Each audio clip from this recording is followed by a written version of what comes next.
Welcome to Yuvasena. ఈరోజు మనం వచ్చేసి సూర్యాపేట జిల్లాకు సంబంధించినటువంటి జాజిరెడ్డిగూడ మండలం పరసాయిపల్లి గ్రామ పంచాయతీలో ఉన్నామండి. ఈ యొక్క పరసాయిపల్లి గ్రామ పంచాయతీకి సంబంధించినటువంటి గ్రామస్తులందరూ చాలా వరకు పెద్ద మనుషులు వీళ్ళందరూ ఒక చిన్న మీటింగ్ ఏర్పాటు చేసుకున్నారు. అసలు ఏంటి వీళ్ళ ద్వారా కొన్ని విషయాలు అంటే ఆధునిక సమాజానికి మరియు గడిచిన సమాజానికి అసలు ఏంటి తేడాలు ఏ విధంగా ఉన్నాయి కొన్ని విషయాలు, ఎందుకంటే అప్పట్లో వీళ్ళ జ్ఞాపకాలు ఏ విధంగా ఉన్నాయి, వీళ్ళ చిన్నప్పుడు ఈ యొక్క ఊరు ఏ విధంగా ఉండేది, ఈ యొక్క నేపథ్యం, ఈ యొక్క గ్రామీణ నేపథ్యం ఏ విధంగా ఉండేది అనే విషయాలు కూడా అన్నిటి గురించి కొంచెం కూలంకుషంగా తెలుసుకుని ఏర్పాటు చేద్దాం. నమస్కారం అండి ఎల్లయ్య గారు. నమస్కారం అండి. మీ పేరు ఒక్కసారి మా అందరి కోసం. నా పేరు కొరబిడిత విలయ్ యాదవ్, మాది పరసాయిపల్లి మండలం జాజిరెడ్డిగూడెం, సూర్యాపేట జిల్లా. ఇప్పుడు ఇక్కడ మీ ఊరు చూస్తే మ్యాక్సిమం అంతా పచ్చటి వాతావరణంతో ప్రకృతి రమణీయత మధ్యలో ఉంది. అంటే ఊరిని మీరు చిన్నప్పటి నుంచి ఇదే విధంగా చూస్తుంటూ వచ్చారా, ఇంకేమైనా మార్పులు బాగా చెందినాయి ఊర్లో?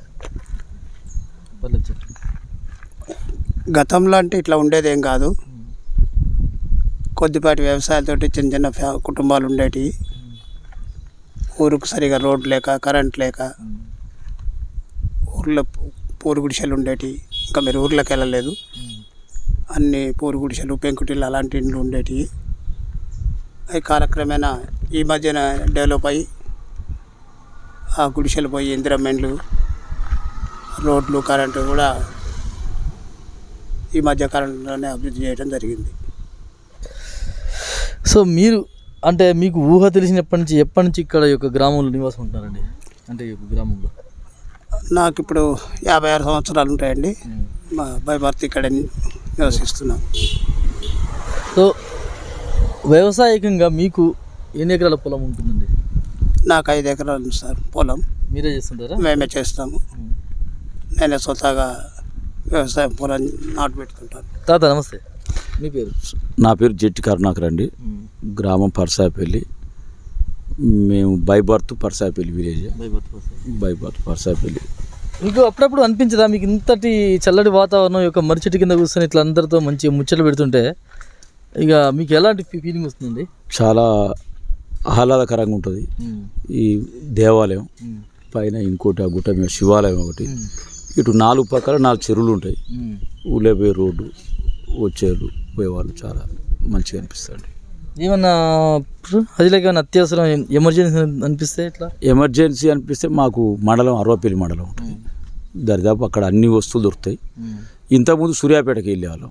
తర్వాత క్రమక్రమేణా ఈ మండలం అయినాక అరవపల్లి మండలం దొరుకుతాయి. ఏదైనా హాస్పిటల్ పరంగా పోవాలంటే సూర్యాపేట పోతాం. మీకు ఎన్ని ఎకరాలు ఉంటుందండి? మాకు 8 ఎకరాలు ఉంటుందండి. మీరే చేస్తుంటారు? నేనే చేస్తాను. సార్ తాత నమస్తే. తాత నేను చెప్పలేనండి. పేరు చెప్పా. పేరేం పేరు? తొట్టభిక్షం గారు. మీకు ఎన్ని సంవత్సరాలు ఉంటాయి ఇప్పటికి? 73. మీరు నడుస్తున్నారు, లేస్తున్నారు, నడుస్తున్నారు. మీ పని మీరే చేసుకుంటారు, పొలం పని కూడా మీరే చేస్తారు కదా? పొలం పని కూడా మేమే చేస్తాం. మీరే చేస్తారు పొలం పని కూడా. మరి ఇప్పుడున్న వాళ్ళు, ఇప్పుడున్నటువంటి మా జనరేషన్ చూసుకుంటే కనీసం ఒక 50 సంవత్సరాలు కాగానే మాకు పని అయిపోతుంది. అంటే ఎందు అట్లా? మీకు మాకున్న వ్యత్యాసం ఏంటి? వాతావరణం బట్టి, మనసు ప్రకృతి బట్టి, తిండి బట్టి పోవడం. ఇప్పుడు ఒక్క విషయం అండి, మీరందరూ రైతులు, ఇక్కడ ఉన్న వాళ్ళందరూ. చిన్న విషయం సార్, మీరు ఒకప్పుడు కెమికల్ లేని ఫుడ్ తినరు, కెమికల్ లేని ఫుడ్ మీరు తినరు, మీరే పండించి మీరే తినరు. మరి ఇప్పుడు కెమికల్ వచ్చిన కానీ మీరందరూ కెమికల్కి ఎందుకు అడిక్ట్ అయ్యారు? కెమికల్ ఎందుకు వేస్తున్నారు? కెమికల్తో పండించిన మళ్ళీ పంటను మీరు తింటున్నారు, వేరే వాళ్ళు. అంటే రైతులందరూ సార్, మీరనే కాదు, రాష్ట్ర రైతులందరూ కూడా ఎందుకు ఇట్లా పరిమితం చెందాల్సి వచ్చినారు? ప్రస్తుతం ఏమవుతుందంటే ఇక్కడ పశుపోషణ కరువు అయిపోయింది. తర్వాత బీడు భూములు లేవు. గొర్రెలు కాసుకోనికి కానీ, మేకలు పెంచుకోనికి కానీ బీడు భూములు లేక, అన్ని పొలాలు చేయటం వల్ల బీడు భూములు లేక ఈ గొర్రెలు అమ్ముకోవటం, మేకలు అమ్ముకోవటం. తర్వాత పశువుల కాయటానికి కూడా మనుషులు లేక, ఇప్పుడున్న పరిస్థితుల్లో మా పెద్దలు ఉన్నంత వరకు పశువులు ఉన్నాయి. మేము పశుపోషణ చేయలేక పశువులను అమ్ముకోవటం, పశువుల పెంట దొరకక ఈ రసాయన ఎరువులు వాడుతున్నాం. దానివల్ల కెమికల్ వాడాల్సిన పరిస్థితి వస్తుంది. అది వాడకపోతే పంట పండే పరిస్థితి లేదు. వారం రోజులకు కోస్తమనంగా కూడా మందు పిచికారి చేయాల్సిన అవసరం ఉంది ఇప్పుడున్న మరి దాని నుంచి ఏమన్నా అధిగమించి వాటిని ఆ సవాళ్ళను అధిగమించి ఏమన్నా సాంద్రపు సేద్యం అంటే న్యాచురల్గా ఏమన్నా అవకాశం ఉందంటారా మనకి పంట పండించుకోవడానికి? అది ఇప్పుడు ప్రస్తుతం అయితే మా దగ్గర మేమేం చేయట్లేదు. మనం అని కదా ఏమైనా చేసే అది ఏమన్నా ప్రభుత్వ పరంగా పరిశోధకులు శాస్త్రవేత్తలు ఏమైనా కనిపెట్టి ఈ రసాయనిక పద్ధతులు కాకుండా కృత్రిమ పద్ధతుల తీసుకొస్తే దాన్ని చేయటం వల్ల ఈ క్రిమి సంహారక మందులు తగ్గిస్తే మానవ మనుగడకి ఇంకొంత ఆయుష్ పెరిగే అవకాశం ఉంటుంది, ఉపశమనం కలిగే అవకాశం ఉంటుంది. నమస్కారం అండి. నమస్కారం అండి. బాబాయ్ మీ పేరు? నా పేరు దండ వీరారెడ్డి. మీకు ఎన్ని సంవత్సరాలు ఉంటాయి? నాకు 58 సంవత్సరాలు ఉంటాయి. ఇప్పుడు మీ పని మీరే చేస్తున్నారు. చూడడానికి కూడా చాలా యంగ్గా ఉన్నారు. మహా అయితే 45 to 50 అంటే ఇది ఎవరైనా నమ్మేస్తారు, అలా ఉన్నారు. సో మీరు చెప్పండి, మీ యొక్క ప్రధాన పంట ఏంటి? మా ప్రధాన పంట ప్రస్తుతం ఒక 4 సంవత్సరాల నుంచి అయితే వరి. అంతకుముందు మెట్ట పైర్లు, కందులు కానీ, పెసలు కానీ, జొన్నలు కానీ పండించుకున్నాం. ఇప్పుడు కేవలం వరి ఈ కోతుల బెడద తట్టుకోలేక పెసలు కానీ, కందులు కానీ, శనక్కాయ కానీ ఇట్లాంటివి వేయలేకుండా కేవలం వరి వేసుకొని మాత్రమే జీవనం కొనసాగిస్తున్నాం. అందులో క్రిమి సంహారక మందులు అనేది మీరు ఒకసారి క్వశ్చన్ రేజ్ చేశారు కాబట్టి, అప్పుడు బీడు భూములు ఉండటం వలన పశువులు మేసినాయి, గొర్రెలు మేసినాయి, మేకలు మేసినాయి.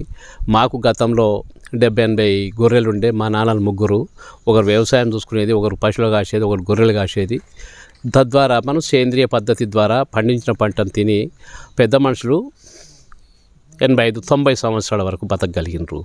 ఈనాడు క్రిమి సంహారక మందులు వాడటం వల్ల మన లైఫ్ టైం అనేది తొందరగా వస్తుంది. ఇప్పుడు ప్రతి దాంట్లో కూడా పాలలో, నీళ్ళలో, ఇప్పుడు మనం నీళ్ళు ఇంతకుముందు గతంలో కొనుక్కునేదా, ఇప్పుడు ఒక వాటర్ బాటిల్ కొంటే 25 రూపాయలు పే చేయాల్సి వస్తుంది. ఇప్పుడు పాలు కొనుక్కోవటం వల్ల 80 రూపాయలు అవుతుంది. గతంలో మనం ఇంటికో బర్రె తప్పకుండా ఉండేది, ఆవు పాలు కానీ బర్రె పాలు కానీ మనం వాడేది. అట్లాంటి ఏం లేకుండా ఇప్పుడు ఏమైనా ప్యాకెట్ పాలు ఏమవుతున్నాయి, బొంబాయిలో ఏ విధంగా దందా నడుస్తుందో చూస్తున్నాం.